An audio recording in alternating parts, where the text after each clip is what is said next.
하나님의 말씀은 사도행전 2장 37절부터 42절까지 말씀입니다. 신약성경 190쪽 사도행전 2장 37절부터 42절까지 말씀입니다. 그들이 이 말을 듣고 마음에 찔려 베드로와 다른 사도들에게 물어 이르되 형제들아 우리가 어찌할꼬 하거늘 베드로가 이르되 너희가 회개하여 각각 예수 그리스도의 이름으로 세례를 받고 죄 사함을 받으라. 그리하면 성령의 선물을 받으리니 이 약속은 너희와 너희 자녀와 모든 먼데 사람 곧 주 우리 하나님이 얼마든지 부르시는 자들에게 하신 것이라 하고 또 여러 말로 확증하며 권하여 이르되 너희가 이 패역한 세대에서 구원을 받으라 하니 그 말을 받는 사람들은 세례를 받음에 이날의 신도의 수가 3,000이나 더하더라. 그들이 사도의 가르침을 받아 서로 교제하고 떡을 떼며 오로지 기도하기를 힘쓰니라. 아멘. 우리나라에서는 매년 5월 세 번째 주일을 성년의 날로 지키고 있습니다. 그날은 만 20세가 된 젊은이들이 어른이 되었음을 기리는 날입니다. 이를테면 만 20살 이상이면 모두가 다 어른인 셈입니다. 그러나 성인이 되었다는 것이 곧 성숙한 인간이 되었음을 뜻하는 것은 아닙니다. 누구든지 만 20세가 되기만 하면 법적으로는 성인이 되지만 그러나 성숙한 인간은 나이에 의해 판가름되지 않습니다. 성숙한 사람이냐 아니냐를 구별하는 분기점 중의 하나는 누구 탓을 하느냐는 것입니다. 어린아이들을 보십시오. 자기 탓을 하는 법이 없습니다. 대부분의 경우에 모든 것을 엄마 탓으로 돌립니다. 자기가 밥을 잘 먹지 않는 것은 엄마가 음식을 맛있게 만들지 않았기 때문이고 자기 물건을 잃어버린 것도 엄마가 그 물건을 잘 챙겨두지 않았기 때문이고 심지어는 학교에서 시험을 잘 못 본 것 역시 엄마가 새벽에 깨워주지 않은 탓으로 돌립니다. 이처럼 모든 것을 남의 탓하는 것은 실은 어린아이의 특성이기도 합니다. 어린아이들은 아직까지 미숙한 상태에 있기 때문입니다. 그런데 어른이 되어서도 이 미숙한 상태에서 탈피하지 못하는 사람들이 많습니다. 내가 출세하지 못한 것은 부모를 잘못 만났기 때문이요. 내가 불행한 것은 나의 배우자가 이상적인 배필이 아닌 탓이요. 내 자식이 문제아가 된 것은 남편 혹은 아내가 자식을 잘못 키운 까닭이고 내가 직장에서 두각을 나타내지 못하는 것은 내 상사가 나쁜 사람이기 때문이라는 식입니다. 자신은 잘못한 것이 아무것도 없고 모든 것이 그저 남의 잘못이요 남의 탓일 뿐입니다. 사람들은 그런 자를 가리켜서 유치한 사람이라고 부릅니다. 그러나 같은 수준에 있는 어린 아이들을 가리켜서는 유치하다고 말하지 않습니다. 어린 아이들은 보다 성숙한 미래를 향한 과정 중에 있기 때문입니다. 유치하다는 말이 반드시 성인에게만 국한되어서 사용되는 것은 나이와 몸은 분명히 어른인데 생각하고 행동하는 것은 여전히 어린아이의 수준에 머물러 있기 때문입니다. 그런 사람은 누군가의 희생이나 헌신 속에서만 살아갈 수 있기에 주위 사람에게 도움이 되기는커녕 늘 짐과 부담이 됩니다. 반면에 성숙한 사람은 무슨 문제를 만나게 되든 그 문제의 원인과 책임을 먼저 자기에게서 찾고 교정해 가는 사람입니다. 성숙한 사람에게 자기 성찰과 자기 개발이 중단되지 않는 까닭이 여기에 있습니다. 그래서 한 가정도, 한 사회도, 어떤 공동체도 성숙한 사람에 의해서만 바로 세워지게 됩니다. 신앙도 이와 꼭 같습니다. 우리가 믿는 하나님은 전능하신 창조주십니다. 그분은 말씀으로 천지를 창조하셨습니다. 인간의 생사화복이 그분에게 달려 있습니다. 우리를 예수 그리스도 안에서 죄로 인한 사망의 덫으로부터 풀어 살리신 그분에게만 구원이 있습니다. 그분의 영이신 성령님께서 우리와 함께 하시면서 우리를 바른 길로 인도해 주고 계십니다. 이것이 전능하신 삼위일체 하나님에 대한 우리 모두의 신앙 고백입니다. 하지만 바로 여기에 우리가 경계하지 않으면 안 될 함정이 도사리고 있습니다. 하나님의 전능성에 대한 우리의 믿음이 자칫 우리 자신들의 무책임에 대한 면죄부로 악용될 수 있다는 것입니다. 내가 하나님과 동행하는 삶을 살지 못하는 것은 아직까지 하나님께서 내게 그럴 만한 힘을 주시지 않았기 때문이에요.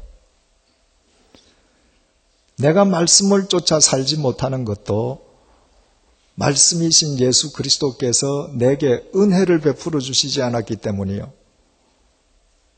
내가 망령되고 그릇된 행실을 끊지 못하는 것 역시 성령님께서 나를 강하게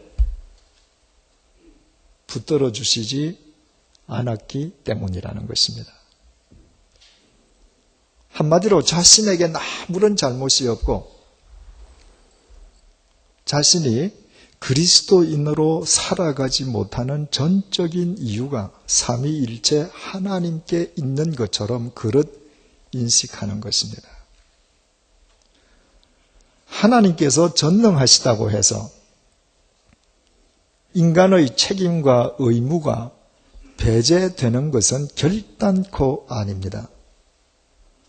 하나님께서 전능하시기에 그 전능하신 하나님과 인간이 동행하기 위해서는 인간은 인간으로서의 의무와 책임에 더 충실하지 않으면 안 됩니다. 유한하고 보잘것없는 인간이 만사를 하나님을 탓하거나 자기 책임마저 하나님께 전가하는 것이 아니라 하나님의 말씀 앞에서 무슨 문제이든 먼저 자기에게서 원인과 책임을 찾고 교정해가는 성숙한 그리스도인만이 세상을 새롭게 하는 참된 주님의 도구가 될 수 있습니다. 오늘의 본문이 우리에게 던져주는 메시지가 바로 이것입니다. 오순절날 제자들에게 성령님께서 임하셨을 때에 제자들은 성령님께서 말하게 하심을 따라서 다른 언어들로 말을 했습니다. 그것은 사람들이 알아들을 수 없는 소위 천사의 방언이 아니라 세계 도처에서 온 사람들이 각기 자신들의 모국어로 알아들을 수 있는 이해 가능한 언어였습니다. 그 기이한 현상을 이해할 수 없었던 사람들 가운데 제자들을 가리켜서 술이 취했다고 조롱하는 자들이 있었습니다. 베드로는 자신들이 술 취한 것이 아니라 자신들에게 성령께서 임하셨음을 밝히면서 그의 첫 번째 설교를 행했습니다.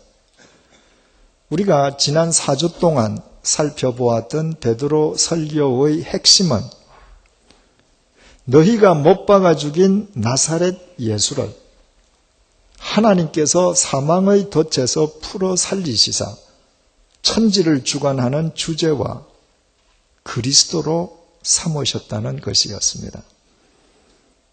베드로의 그 설교에 대한 청중들의 반응을 본문 37절이 밝혀주고 있습니다. 그들이 이 말을 듣고 마음에 찔려 베드로와 다른 사도들에게 물어 이르되 형제들아 우리가 어찌할꼬 하거늘. 베드로의 설교를 들은 자들이 모두 마음에 찔림을 받았습니다. 우리말 찔리다로 번역된 헬라어 카타니소는 말 발굽에 의해 땅이 움푹 파인 상태를 의미합니다. 마른 땅이 말 발굽에 의해 움푹 파일 정도라면 그 말의 힘이 얼마나 가공스러웠겠습니까? 베드로의 설교가 듣는 사람들에게는 그 정도로 충격적이었던 것입니다. 베드로의 설교를 들은 사람 가운데는 조금 전에 제자들을 가리켜서 술이 취했다고 조롱한 사람들도 있었고 예수님을 십자가에 못 박아 죽이는데 직접적으로든 간접적으로든 동조한 사람들도 있었습니다. 그런데 너희들이 나사렛 예수를 십자가에 못 박아 죽였다는 베드로의 설교를 듣고 그들 가운데 나는 아니라고 부정하거나 화를 내는 사람, 그것은 빌라도 총독과 대제사장들이 행한 짓거리라고 변명을 하려 한 사람은 아무도 없었습니다. 도리어 그들은 마음에 큰 찔림을 받았습니다. 그들이 베드로의 설교에 말 발굽에 의해 땅이 파일 정도로 큰 찔림을 받았다는 것은 그들의 양심이 살아있었음을 의미합니다. 많은 사람들이 하나님의 말씀 앞에서 양심의 가책을 받습니다.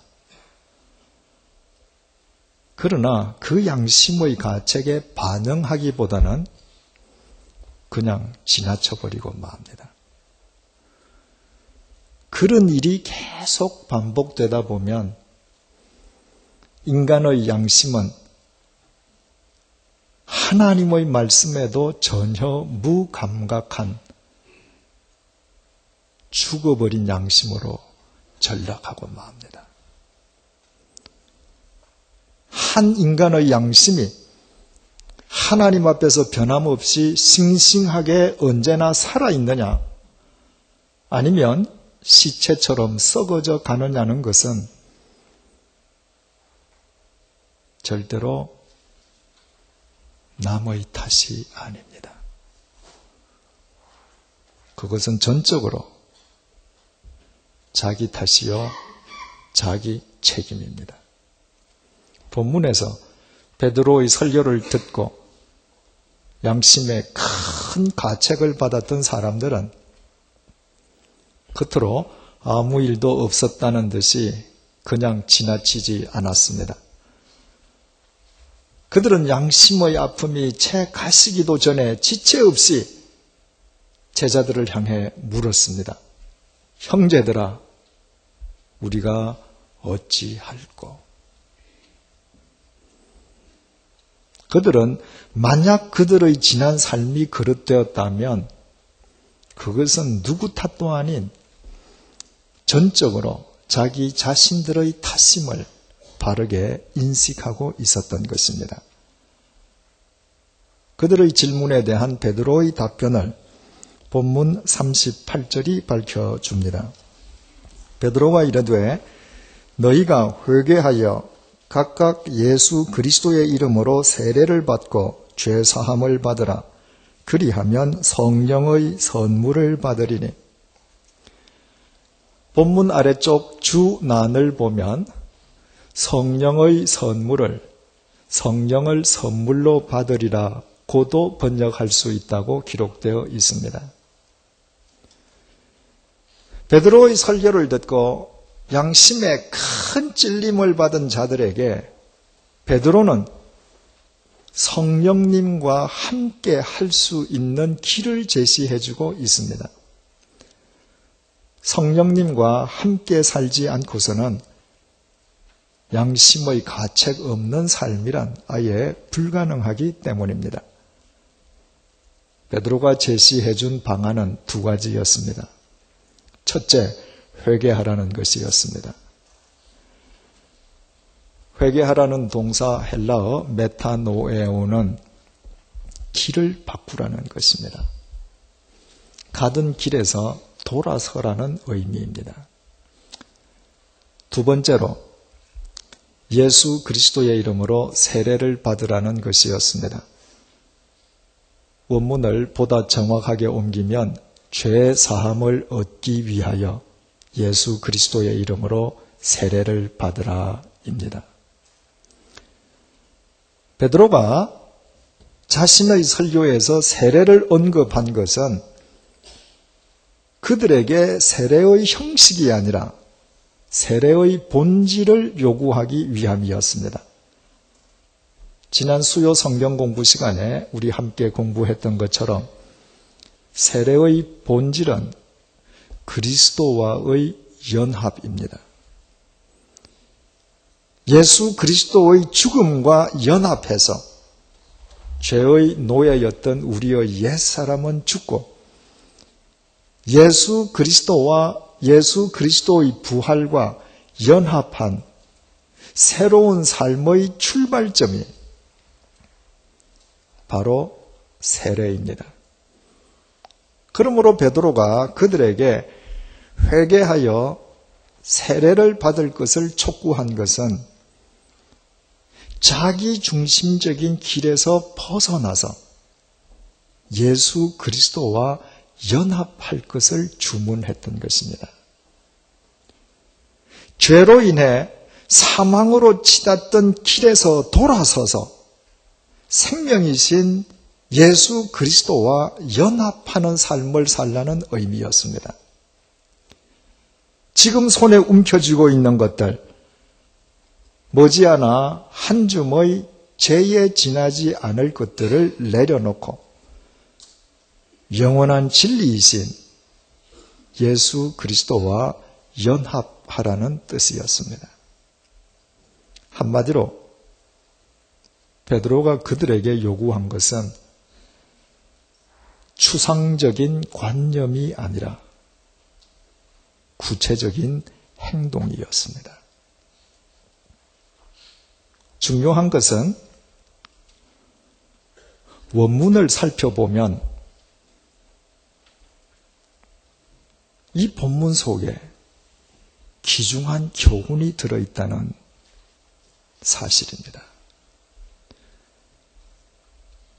베드로가 회개하라고 말한 것은 2인칭 복수에 대한 명령형으로 기록되어 있는 반면에 세례를 받으라는 말은 3인칭 단수에 대한 명령형으로 기술되어 있습니다.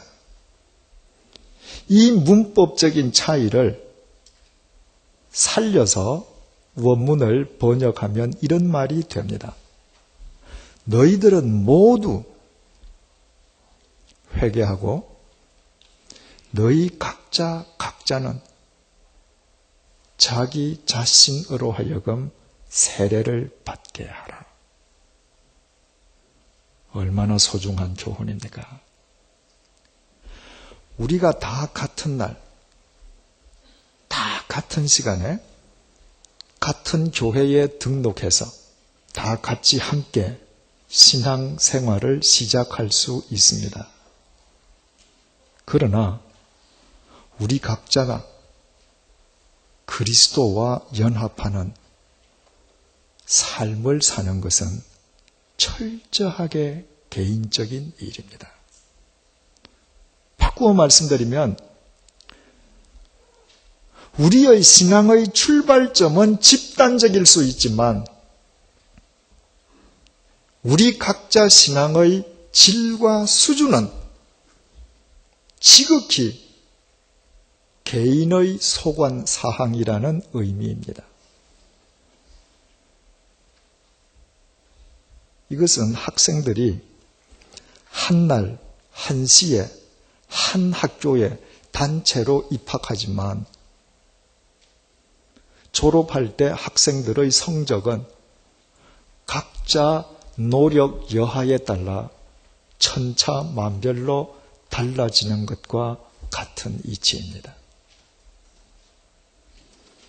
결국 본문은 신앙에 관한 한 그리스도인의 책임과 의무를 강조하고 있습니다.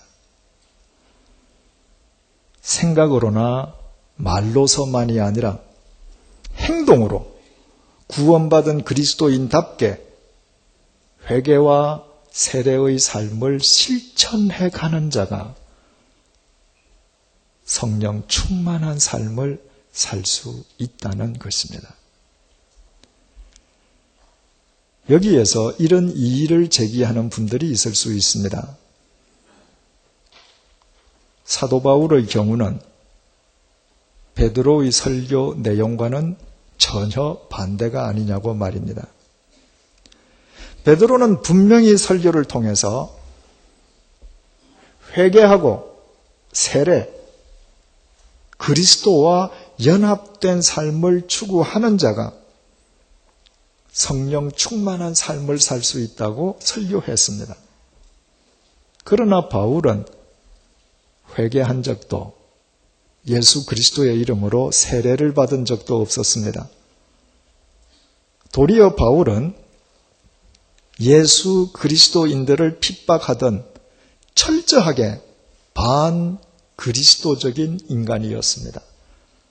그런데도 성령님께서 먼저 그를 찾아가 주셨습니다.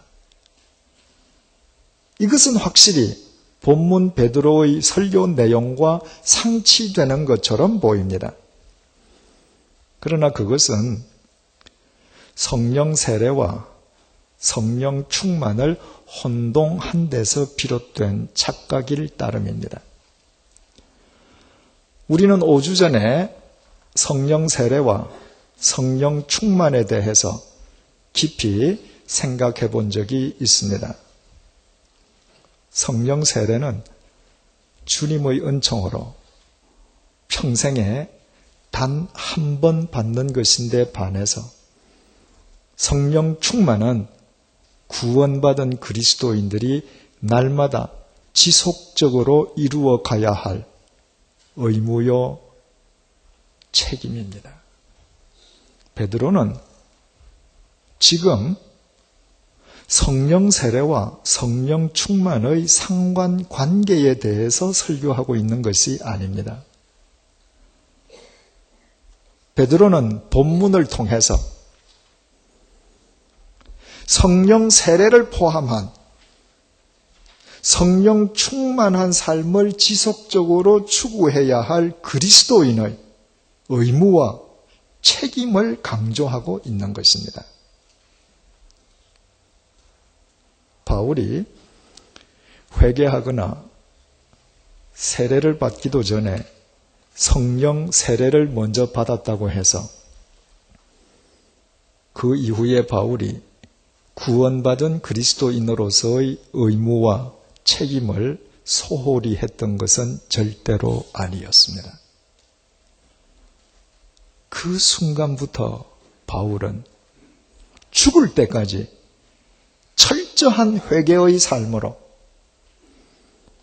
자신의 몸을 복종시키면서까지 세례의 삶, 그리스도와 연합하는 삶으로 일관했고 그 결과로 그는 한평생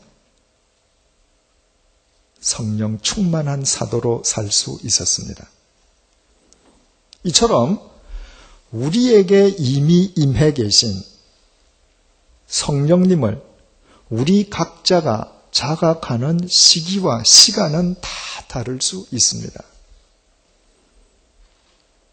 그러나 성령 충만한 삶을 살기 위해서 반드시 회개와 세례, 그리스도와 연합된 삶이 수반되어야 한다는 이 대원칙은 언제나 불변입니다. 그래서 베드로의 설교는 본문 39절에서 이렇게 계속됩니다. 이 약속은 너희와 너희 자녀와 모든 먼데 사람 곧 우리 주 하나님이 얼마든지 부르시는 자들에게 하신 것이라. 회개와 세례의 삶을 추구하는 한 그가 누구이든 언제 어디서든 그는 성령 충만한 삶을 살 수 있습니다.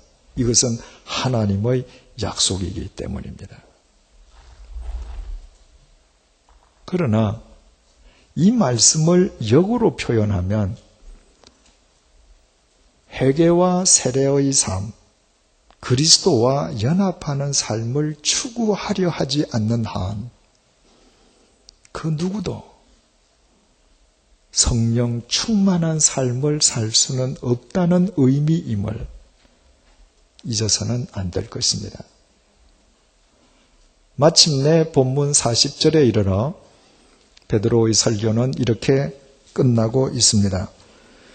또 여러 말로 확증하며 권하여 이르되 너희가 이 패역한 세대에서 구원을 받으라. 패역하다는 헬라어 형용사 스콜리오스는 곧다의 반대 개념으로 비뚤어졌다는 것입니다. 날이 갈수록 세상은 비뚤어져 가고 있습니다. 인간의 심성도, 생각도, 행동도, 삶도 진리에서 벗어나 마구 비뚤어져 가고 있습니다. 그러나 회개와 세례의 삶을 추구하는 한 패역한 이 세상 속에서도 얼마든지 성령 충만한 삶을 살 수 있습니다. 인간은 연약하지만 회개와 세례의 삶을 추구하는 그를 성령님께서 날마다 고추 세워주시기 때문입니다. 하지만 이 말씀 역시 뒤집으면 회개와 세례의 삶을 추구하지 않는 한 비뚤어질 대로 비뚤어진 이 패역한 세상 속에서 그 누구도 구원의 삶을 완성해 갈 수는 없습니다. 그런 사람들은 성령님과 무관한 자일 수밖에 없기에 성령님과 동떨어진 그의 삶은 피사의 사탑처럼 마냥 비뚤어질 뿐입니다. 만약 아직까지도 죄와 사망으로부터 구원받은 그리스도인답게 살아가지 못하는 분이 있다면 그것은 절대로 하나님의 탓이 아닙니다. 만약에 진리의 소리에도 무딜 대로 무디어진 이미 죽어버린 양심을 지니고 있는 자가 있다면 그것은 남의 잘못이 아닙니다. 아직도 그릇된 행실을 끊지 못해서 황금같이 귀한 인생과 생명을 어이없이 탕진하고 있는 사람이 있다면 그것은 결코 타인의 탓이 아닙니다. 그것은 이제껏까지 그런 삶을 추구해온 자기 탓이요, 자기 잘못이며 자기 책임입니다. 반대로 여러분 주위에 날마다 성령 충만한 삶으로 향기로운 진리의 꽃을 피우며 사는 분이 있다면 그런 분의 삶을 과소평가하지 마십시오. 그 아름다운 삶은 그분이 지금까지 추구해 온 것의 결과입니다. 인생이란 인간 각자가 추구해 온 삶의 결과를 보여주는 전시대입니다.